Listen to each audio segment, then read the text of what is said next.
Kumza lisingani supna kunmathoida pangthokiba taranithoi suba Manipur Legislative Assembly gi mangwainana chahi adugi December kunmathoida hairok AC da thokiba khatna chainabagi thodok amada nongmaina panduna laikhidraba mahairoi ningthauzam Rohit ke anirak suba ningsing thauram ngasi hairok mayai laikai da leiba Rohit ningsing khubamda pangthokre matam aduda hairokta thokiba irang aduda vote su yaudaba mayumda leizaba college tamliba Rohit numit adugi numidangda nomaina kaptuna hatlamkhibani aduga mahaki apokpa N Premchandra su nomaina kaplamba aduda sokpadagi aruba fibamda laikanarkhibani ngasigi ningsing thauram aduga mari leinana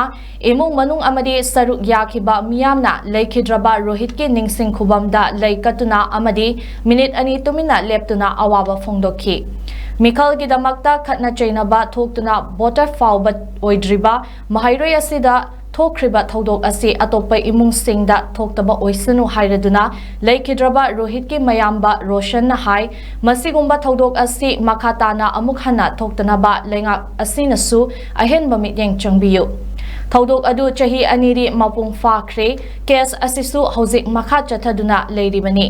ahenba mityeng changbiduna achumba wire fanghanbada matam changhan bidrabadi matungda asigumba thodok asi thoktaba yai haiki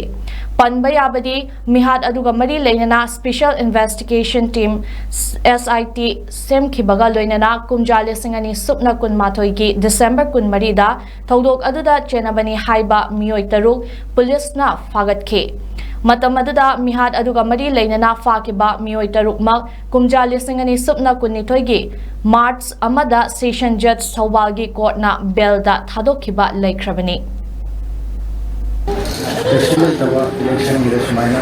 koi mungda tasa tahan biram badagi angang je voter box mangang ate sina maram moiraga maina mi hana sunaga yawa se ato family side ta thok tanaba so hajari thok su thuan bilan aduga tawri bise government so kitang sigumba thawak se makhatana amona thok tanaba haitare sida koidagi thokre aduna makhatana thok tanaba na tel tawjage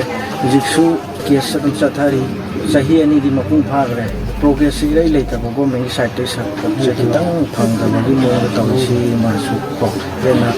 adi makhata na tum thok kani sumaina si gum thawak se neglect tawna sa kita de sina so yana kham yeng sanga si gi ba hai si lo ne sida amona halak ba ya bna te aduna da sa ta ho ba mung da di si gi se thing se khang ba ta da bna khang da do thengna ba ato pa su yaw gi ni ma election da do makhata na mona to an bi da na ko ni sa sa maruwa na koi gi ken da sida hello ken da sida bi koi sa ti apil to